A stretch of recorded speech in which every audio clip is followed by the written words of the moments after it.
Bonjour et bienvenue dans ce tutoriel After Effects. Mon nom est Michael Labrec de Boîte d'Allumettes. Boîte d'Allumettes avant Making, maintenant Boîte d'Allumettes, c'est la même chose mais en plus gros.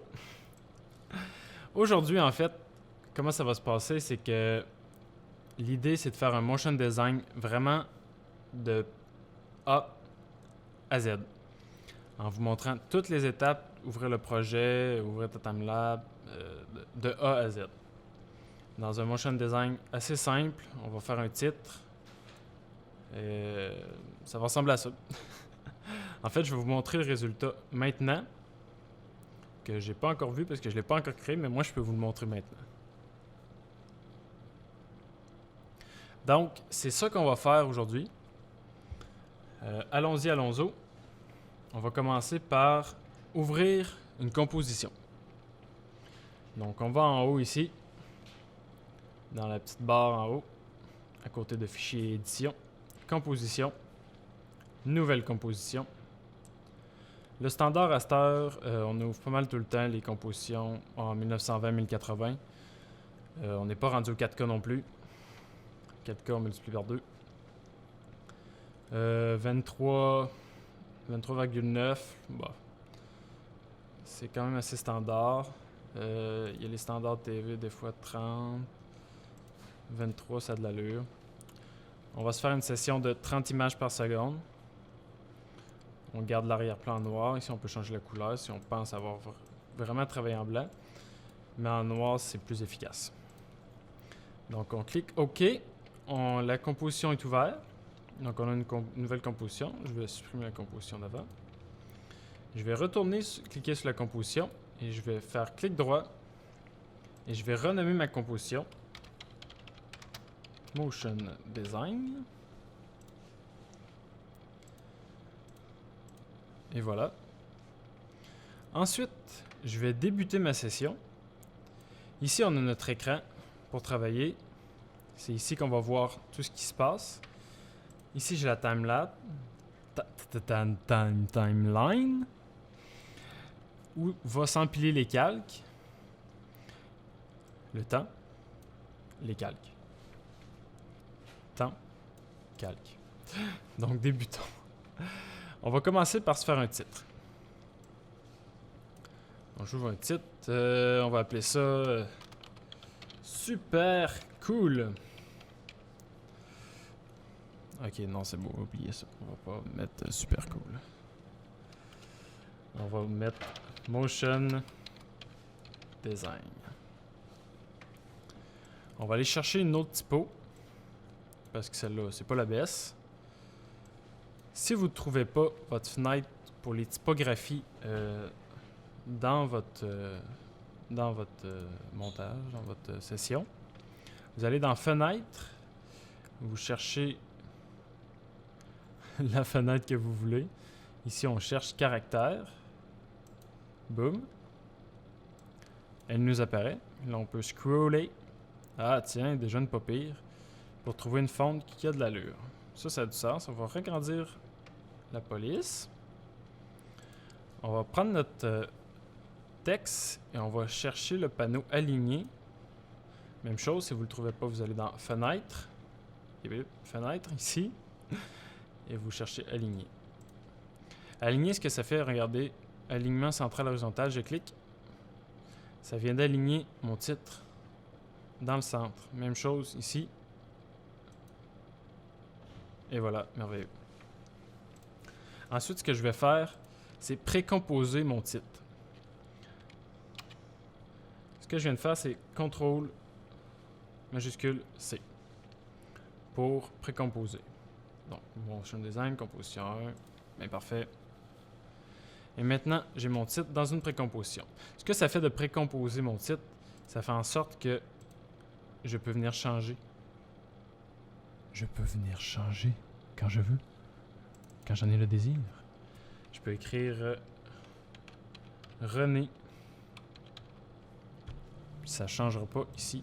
Tous les changements, je vais faire ici. Mais là, c'est laid. Donc, je reviens à mon motion design. Ensuite, ce que je vais faire, je vais vous montrer comment le déplacer dans l'espace. On va commencer par une animation super simple. on va le déplacer de haut en bas. Oh mon Dieu. Comment? Pourquoi? On vient ici, ce que je viens de faire, c'est ouvrir la petite flèche qui m'ouvre plein de texte. Qu'est-ce que c'est ça? Des petites horloges. Oh mon Dieu. Ici, on a la position. Ce qu'on fait, c'est on active l'horloge. L'horloge, le chronomètre, eux autres qui disent. Le chronomètre. On va l'appeler le chronomètre parce qu'ils disent le chronomètre. Ça va être plus facile. Ensuite, je viens de faire espace pour faire lecture. On va l'arrêter vers les 5 secondes. Ici, on peut voir exactement où est-ce qu'on est rendu. On peut faire glisser à 5 secondes. Ce qu'on va faire, c'est on va recliquer ici, juste à côté, ajouter, supprimer une image clé. On va rajouter une image clé. Et cette image clé-là, ce qu'on va faire, c'est qu'on va la faire bouger avec la position. On peut faire bouger soit ici en modifiant les chiffres. Vous voyez ce que ça vient de faire. Ou soit directement en sélectionnant le pointeur et en déplaçant dans l'espace. Si on déplace avec la souris, ce qui arrive, c'est que si on veut être vraiment juste et dire qu'on ne veut pas déplacer dans les Y, ce qui arrive, c'est qu'avec la souris, des fois, c'est pas exactement juste. Puis je peux comme, oups, je l'ai mis trop haut. Donc là, on fait CTRL-Z pour revenir en arrière. Et ce qu'on fait, c'est venir chercher ici les chiffres. Comme ça, on est sûr que ça va déplacer seulement sur l'axe des X. Ou si on veut l'axe des Y, l'axe des Y. Maintenant, ce que je vais vous montrer, c'est de déplacer en profondeur. Pour déplacer en profondeur, il faut activer préalablement ici le petit cube. Le petit cube, ce qu'il fait, c'est qu'il fait apparaître plein d'autres chiffres et cadrans, dont la rotation des Z et le déplacement en profondeur. On va supprimer nos deux clés. On va se remettre une clé ici. Et ce que je vais faire, c'est que je vais déplacer en profondeur.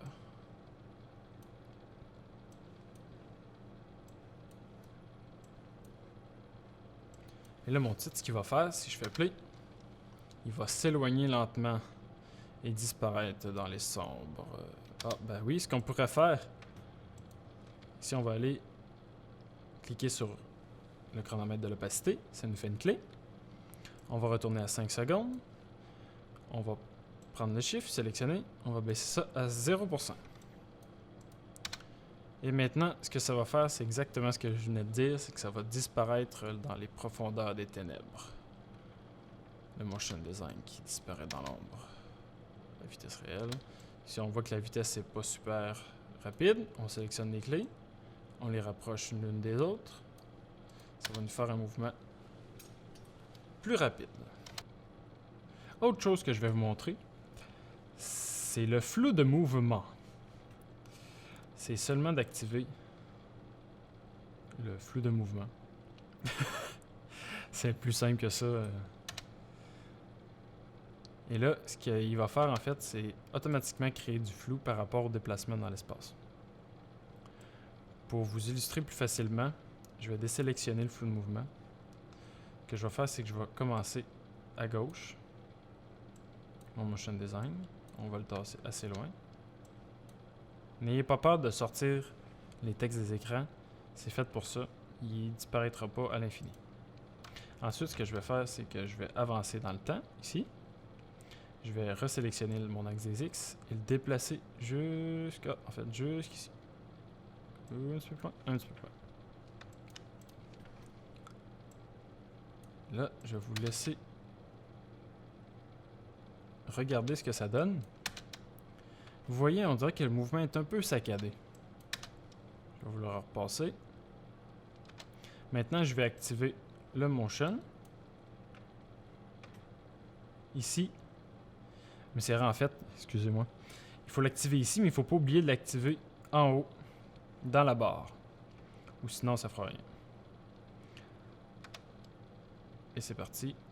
Et je ne sais pas si vous voyez la différence. Il y a comme un flou qui se crée entre les mouvements de déplacement, entre les frames. Et voilà. Ici, à la fin, il s'arrête sec, par contre. Ce qu'on peut faire pour remédier à ça, c'est aller sur la clé, faire clic droit, assistance clé d'image, lissage à l'approche. Ça va faire qu'en s'approchant de sa dernière clé, il va décélérer, il va ralentir. Si on ferait lissage à l'éloignement, ce serait en partant de la clé, il accélérerait. Lissage de la vitesse, c'est que ça accélère et que ça décélère.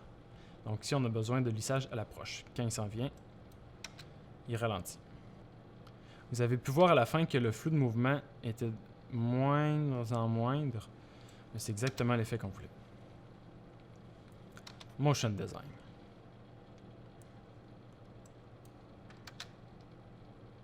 Motion design.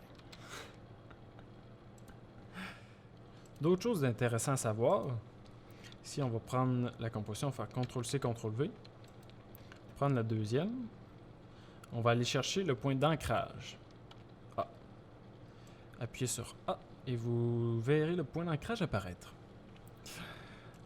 Ensuite, ce qu'on fait avec le point d'ancrage, c'est qu'on va baisser notre motion design, pas monter, j'ai bien dit baisser. Pas trop non plus. Comme ça, c'est parfait.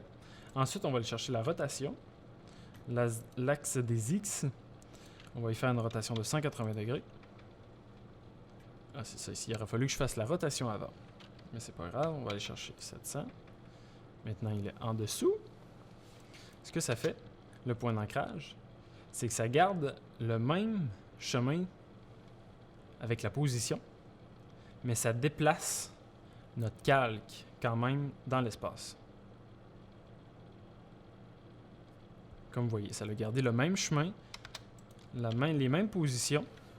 C'est juste que le titre est déplacé, est décalé.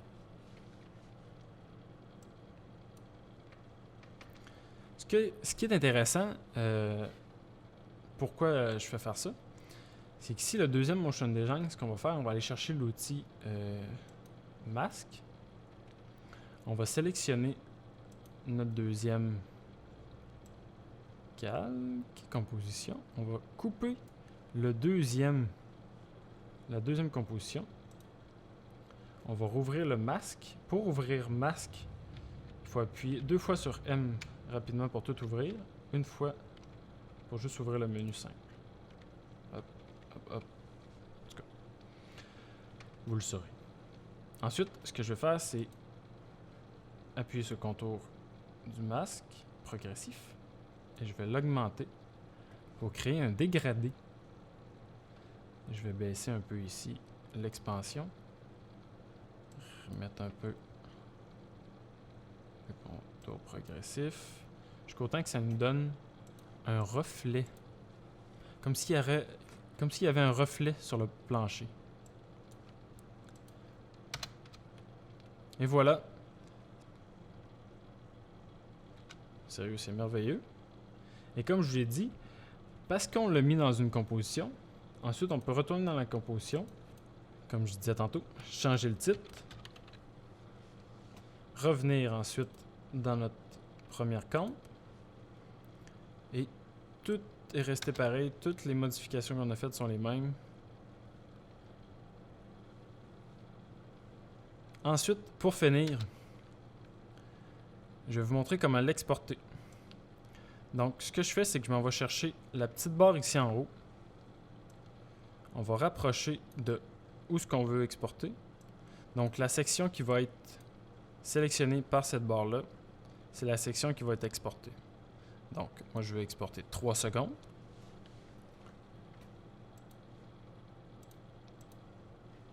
Je m'en vais dans Composition ici en haut.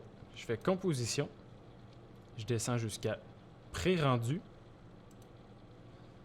Ça nous envoie dans File d'attente de rendu.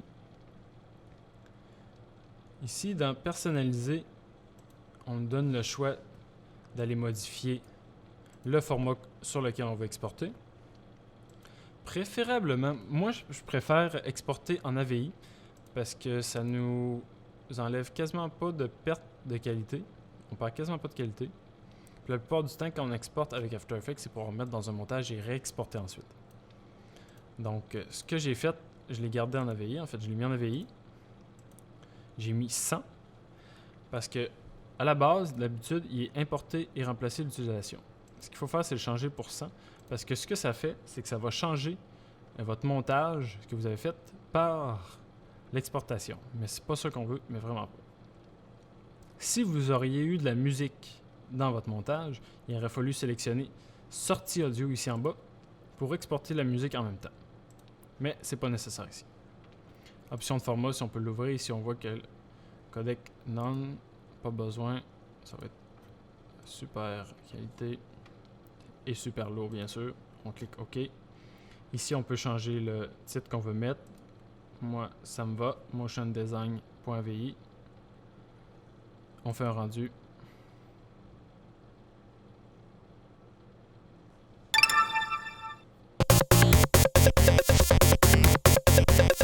Donc c'était ça. J'espère que vous avez apprécié ce tutoriel. Si vous avez des questions, n'hésitez pas à me les poster, à me les demander dans les commentaires ou peu importe, n'importe où, tant que vous pouvez me communiquer. Donc j'espère que vous avez apprécié ce tutoriel. Je vous dis à la prochaine. Ciao, bye!